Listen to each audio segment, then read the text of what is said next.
ఆంధ్రప్రదేశ్లో ముఖ్యమంత్రి రాష్ట్రాన్ని విధ్వంసం నుంచి వికాసం వైపు నడిపించాం అని చెప్తూ ఉంటారు. ఓహో, మంచిదే కదా, రాష్ట్రం నిజంగానే అభివృద్ధి పదవిలో నడిపించే ప్రయత్నం చేస్తున్నారు అని మనలాంటి వాళ్ళంతా అనుకునే లోపే అబ్బే రాష్ట్ర ఆర్థిక పరిస్థితి అసలు బాగాలేదు, వచ్చే ఆదాయమే 99% ఉద్యోగుల జీతాలకే సరిపెట్టాల్సి వస్తుంది, ఇక అప్పులు తెస్తే తప్ప రాష్ట్రం ముందుకు సాగని పరిస్థితి ఉంది అని మళ్ళీ వెంటనే ముఖ్యమంత్రి చెప్తూ ఉంటారు. అంటే రెండు మాటలు ముఖ్యమంత్రి నోటి నుంచే మనం వినాల్సి వస్తుంది. నిజంగానే విధ్వంసం నుంచి వికాసం వైపు రాష్ట్రం మళ్ళితే మరి దాని తాలూకా ఫలితాలు ఎక్కడా, దాని తాలూకా ప్రభావం ఏంటి, ఇదంతా ముఖ్యమైనటువంటి విషయం. తాజాగా నీతి ఆయోగ్ ప్రకటించినటువంటి దేశవ్యాప్తంగా వివిధ రాష్ట్రాల టాప్ 18 రాష్ట్రాలకు సంబంధించినటువంటి ఫిస్కల్ హెల్త్ ఇండెక్స్ని నీతి ఆయోగ్ రిలీజ్ చేసింది. ఈ ఇండెక్స్ ప్రకారంగా చూస్తే ఆంధ్రప్రదేశ్ పరిస్థితి అత్యంత ఆందోళనకరంగా ఉంది. దేశంలోనే 18 రాష్ట్రాలతో పోలిస్తే ఆంధ్రప్రదేశ్ అట్టడుగు స్థానంలో ఉంది. రాష్ట్రంలో కూటమి ప్రభుత్వం అధికారం చేపట్టి 2 ఏళ్లు నిండిపోతుంది.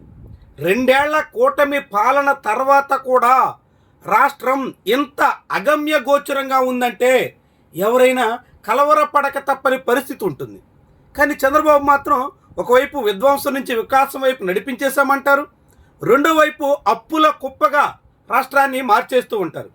ఈ ఆర్థిక సంవత్సరం 2026-27 ఆర్థిక సంవత్సరంలో మొదటి నెలలో సుమారుగా 10,000 కోట్ల రూపాయలు అప్పు చేశారు. ఈ నెల మే నెల మొదటి మంగళవారం నాడు, అంటే రాబోయే మంగళవారం నాటికి 4,400 కోట్ల రూపాయలు అప్పు చేయడానికి ఆల్రెడీ ఆర్బీఐకి ఇండెంట్ పెట్టేశారు. విపక్షాలు చెప్తున్నటువంటి లెక్కల ప్రకారంగా, వైఎస్ఆర్సీపీ లెక్కల ప్రకారంగా ఆంధ్రప్రదేశ్లో కూటమి ప్రభుత్వం గద్దెనెక్కిన తర్వాత 3,60,000 కోట్ల రూపాయలు ఈ 23 నెలల కాలంలో అప్పులు చేసేసింది. అంటే ఎంత పెద్ద మొత్తం అప్పులు చేస్తుందో ఆలోచించండి. జగన్మోహన్ రెడ్డి హయాంలో మొత్తం 5 ఏళ్లలో 3.5 లక్షల కోట్ల రూపాయల అప్పు కూడా చేసిన దాఖలాలు లేవు. చంద్రబాబు 2 ఏళ్లు నిండక ముందే జగన్మోహన్ రెడ్డి చేసినటువంటి అప్పుల్ని మించి అప్పులు చేసినట్టుగా రికార్డులు చెప్తున్నాయి.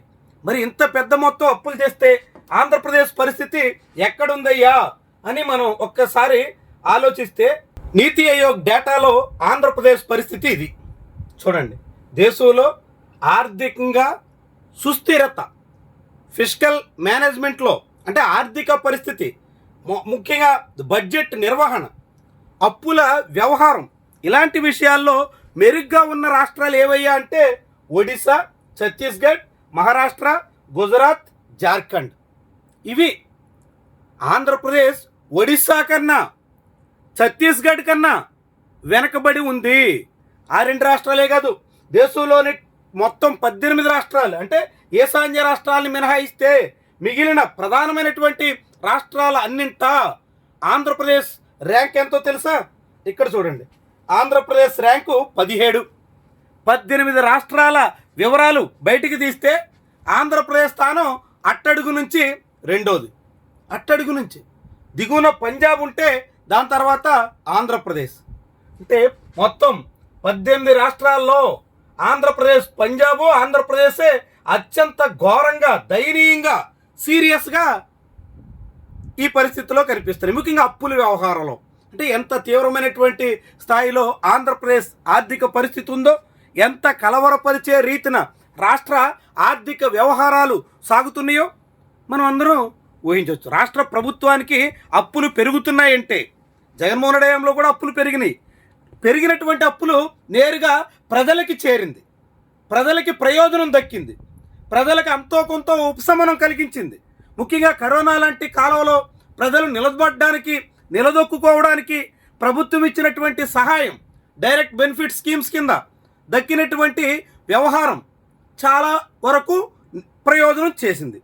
మరి చంద్రబాబు నాయుడు హయాంలో జగన్మోహన్ రెడ్డి తరహాలోనే అప్పులు తెస్తున్నట్టుగా నీతి ఆయోగ్ డేటా చెప్పడమే కాదు, అంతకు మించి తీవ్ర కలవరపరిచే పరిస్థితిలో రాష్ట్ర ఆర్థిక పరిస్థితి ఉంటే తెచ్చిన అప్పులన్నీ ఎక్కడికి పోతున్నాయి, ఎటు మళ్ళుతున్నాయి, ఎవరి ఖాతాలోకి వెళుతున్నాయి? జగన్మోహన్ రెడ్డి ఇచ్చినట్టుగా డీబీటీ స్కీమ్స్ ఏమీ చంద్రబాబు నాయుడు అమలు చేయట్లా. అన్నదాత సుఖీభవలో కౌలుదారులకు పూర్తిగా కుచ్చుటోపీ పెట్టేశారు. తల్లికి వందనంలో అరకొరగా ప్రతి ఎంతమంది బిడ్డలు ఉంటే అందరికి ఇస్తానని చెప్పి తొలి ఏడాది లేదు, రెండో ఏడాది మాత్రం ఇచ్చారు, మూడో ఏడాది ఏం చేస్తారో చూడాలి.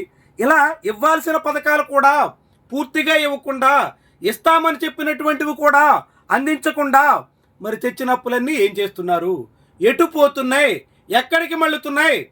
ప్రభుత్వం సమాధానం చెప్పాల్సినటువంటి విషయం.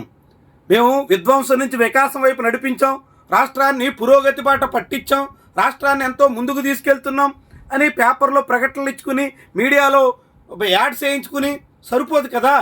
అధికారిక డేటా నీతి ఆయోగ్ చెప్తుంది ఆంధ్రప్రదేశ్ 18 రాష్ట్రాలకు గాను 17వ స్థానంలో ఉంది. అంటే ఎంత అట్టడుగునుందో, ఎంత కలవరపరిచే రీతిలో ఉందో, ఎంత ఆందోళనకర పరిస్థితిలో రాష్ట్రం నడుస్తుందో చంద్రబాబు పాలనలో ఈ డేటా మనకి చాటడం లేదా? నీతి ఆయోగ్ 2026లో ఇచ్చినటువంటి డేటాలో చెప్తున్నటువంటి లెక్కలు మనకి సాక్ష్యం కాదా? మీరు ఎవరైనా చూడొచ్చు. నీతి ఆయోగ్ వెబ్సైట్లోకి వెళ్ళి అధికారికంగా నీతి ఆయోగ్ వెబ్సైట్లో మీకున్నటువంటి డేటాను ఎవరైనా చూడొచ్చు. మీరు ఈ నీతి ఆయోగ్ అని కొట్టి అందులో ఫిస్కల్ హెల్త్ ఇండెక్స్ 2026 అని కొడితే ఎవరికైనా మనకి ఇట్టే కనిపిస్తుంది. ఎట్లాంటి పరిస్థితుల్లో రాష్ట్ర ఆర్థిక పరిస్థితి ఉందో చాటుతుంది అన్నట్టు. మరి దీన్ని సరిచేయకుండా చంద్రబాబు నాయుడు విధ్వంసం నుంచి వికాసం వైపు మళ్లించామని మాటలు చెప్తుంటే ఏమనాలా? మీరైతే ఏమంటారు? మీకు ఎలాగనిపిస్తుంది? ఈ వీడియో మీద కామెంట్ రాయండి.